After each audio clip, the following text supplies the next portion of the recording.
Rain in Summer, written by Henry Wadsworth Longfellow. How beautiful is the rain after the dust and heat in the broad and fiery street.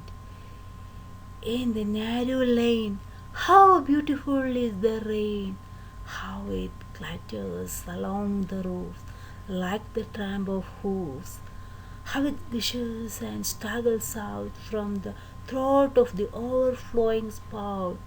Across the window pane it pours and pours, and swift and wide, with a muddy tide, like a river down. The gutter rolls the rain, the welcome rain, the rain, the welcome rain.